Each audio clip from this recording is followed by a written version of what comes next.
ራዲዮና አርትስ ቲቪ ማስጠንቀቂያ ተሰጣቸው። የኢትዮጵያ መገናኛ ብዙሃን ባለስልጣን ለሁለቱም ሚዲያዎች የመጨረሻ ማስጠንቀቂያ መስጠቱን አስታውቋል። 8 እዝ የመከላከያ ሰራዊት ትግራይ ድንበር ተቀማጭቷል ሲሉ ሞንጆሪኖ ተናገሩ። የህወሓት ጽሕፈት ቤት ኃላፊ ወይዘሮ ፈትለወርቅ ገብረ እግዚአብሔር ወይም ደግሞ ሞንጆሪኖ በዛሬው ዕለት በደቡብ ምስራቅ ዞን ተገኝተው ህዝባዊ ስብሰባ መርተዋል።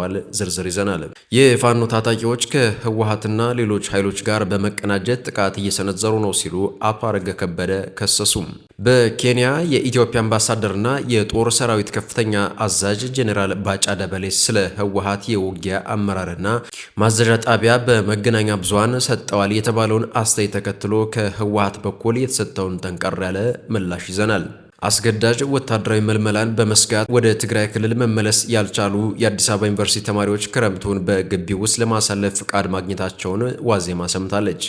መቀሌ ለመግባት ዝግጁ ነን። ራሱን የትግራይ የሰላም ኃይል ብሎ ያደራጀው ታጣቂ ቡድን ህወሓትን ከመቀሌ በማስወጣት ከተማዋን ለመቆጣጠር የሚያስችለውን አጠቃላይ ዝግጅት ማጠናቀቁን የቡድኑ ወታደራዊ አዛዥ ገለጹ።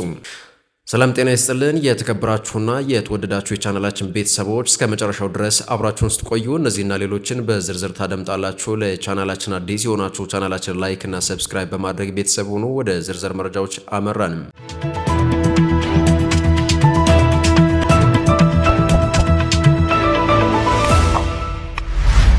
አህዱ ራዲዮና አርትስ ቲቪ ማስጠንቀቂያ ተሰጣቸው። የኢትዮጵያ መገናኛ ብዙሃን ባለስልጣን ለሁለቱም ሚዲያዎች የመጨረሻ ማስጠንቀቂያ መስጠቱን አስታውቋል።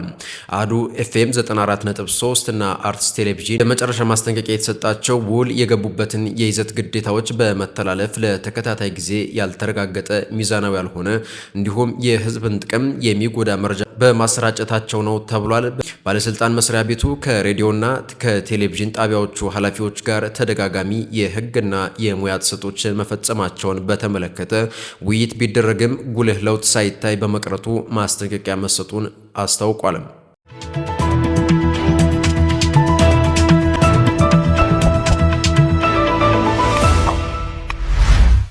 8 እዝ የመከላከያ ሰራዊት ትግራይ ድንበር ተከማችቷል ሲሉ ሞንጆሪኖ ተናገሩ። የህወሓት ጽሕፈት ቤት ኃላፊ ወይዘሮ ፈትለወርቅ ገብረ እግዚአብሔር ሞንጆሪኖ በዛሬው ዕለት በደቡብ ምስራቅ ዞን ተገኝተው ህዝባዊ ስብሰባ መርተዋል። ኃላፊዋ በስብሰባው ስለ ፕሬቶሪያ ስምምነትና ስለ አሁናዊ ፖለቲካ ውጥረት ማብራሪያ ሰጥቷል። ለሺህ ዓመታት ወርቃማ ታሪክ እየሰራን ህልውናችንን አስጠብቀናል፣ በፍጹም እዚህ ደርሰን አንሰበርም ብለዋል። ብልጽግና የትግራይን ህዝብ ለማጥፋት እየሰራ ነው የሚል ክስ ያቀረቡት ሞንጆሪኖ ህልውናችን የሚረጋገጠው በብልጽግና መቃብር ላይ ነው ሲሉ ሰሞነኛውን ዜማ ደጋግመውታል።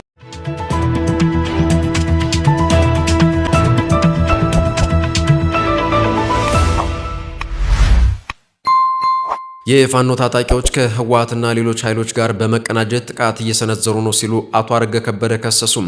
ትናንት ህወሓት በአማራ ክልል ላይ በደል ፈጽሟል ያለው ኃይል ዛሬ 360 ዲግሪ ተለውጦ ህወሓት ስር ተሸጉጧል። ስምሪት ይቀበላል፣ አደረጃጀትም ይፈጥራል፣ ሎጂስቲክስ ይቀበላል።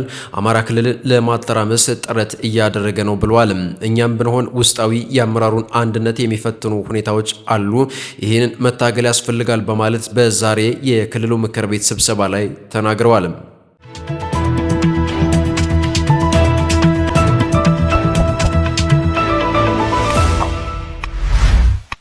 በኬንያ የኢትዮጵያ አምባሳደርና የጦር ሰራዊት ከፍተኛ አዛዥ ጄኔራል ባጫ ደበሌ ስለ ህወሓት የውጊያ አመራርና ማዘዣ ጣቢያ በመገናኛ ብዙሃን ሰጠዋል የተባለውን አስተያየት ተከትሎ ከህወሓት በኩል የተሰጠውን ጠንካራ ያለ ምላሽ ይዘናል። ጄኔራል ባጫ ደበሌ ሰጡት በተባለ መግለጫ ህወሓት እንደገና ወደ ውጊያ የሚገባ ከሆነ እንቅስቃሴውን ከመቀሌ ይልቅ ከአስመራ ሆኖ ለመምራት እንደሚገደድ ያላቸውን እምነት ገልጸዋል በሚል የማህበራዊ ሚዲያዎች ይህንን ንግግር ጠቅሰው ሲያራግቡት ቆይተዋል። ይህን አስተያየት ተከትሎ በፌስቡክ ገጻቸው ምላሽ የሰጡት የህወሓት ቃል አቀባይ አቶ ሚካኤል አሰግዶም የአምባሳደሩ ንግግር የብሽሽቅ ፖለቲካ እንደሆነ በመግለጽ ጠንቀር ያለ ትችት ሰንዝረዋል። አቶ ሚካኤል በጽሁፋቸው የትግራይ ህዝብ የመጀመሪያ ምርጫው ሰላም ቢሆንም ህልውናውን ለማስከበር የሚደረጉ እንቅስቃሴዎች ግን አስፈላጊ መሆናቸውን ጠቁሟል። አክለውም ስለ ውጊያ ስልት፣ ስለ ማዘዣ ጣቢያ ቅርበትና እርቀት እንዲሁም ስለሚጠቀሙ ቴክኖሎጂ አምባሳደሩ ለባለሙያዎቹ እንዲተውትና የራሳቸው ያለባቸውን ቀጣይ ህይወት በማስተካከል ላይ እንዲያተኩሩ የሚል ጠንቀር ያለ ምላሽ ሰጥተዋል። አቶ ሚካኤል ልጅ ለእናቷ ምጥ አታስተምርም፣ ጊዜው ደርሷልና ይፍጠኑ፣ አምባሳደርነቱን እስከ መጨረሻው ሊያጡ ስለሆነ ቀጣይ ህይወቱን ያስተካክሉ በማለት ለጄኔራል ባጫ ቀጥተኛ የሚመስል ጽሑፍ አሰፍረዋል። ይህ የቃላት ምልልስ በማህበራዊ ሚዲያ ተጠቃሚዎችና በፖለቲካ ተንታኞች ዘንድ የተለያዩ አመለካከቶችን ያስነሳል ተብሎ የሚጠበቅ ሲሆን ወቅታዊውን የፖለቲካና የጸጥታ ሁኔታ በተመለከተ አሁንም የተለያዩ ሀሳቦችና አለመግባባቶች መኖራቸውን የሚያሳይ ክስተት እንደሆነ እየተገለጸ ይገኛል።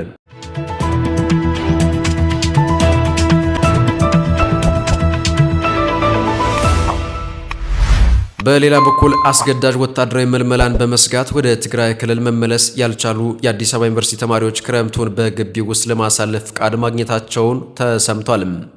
በአዲስ አበባ ዩኒቨርሲቲ ትምህርታቸውን ሲከታተሉ የቆዩ የትግራይ ተወላጅ ተማሪዎች በትግራይ ክልል ባለው ወቅታዊ ሁኔታና አስገዳጅ ወታደራዊ መልመላ ስጋት ምክንያት ወደ ክልላቸው መመለስ ባለመቻላቸው ክረምቱን በዩኒቨርሲቲ ውስጥ እንዲያሳልፉ ተፈቅዶላቸዋል።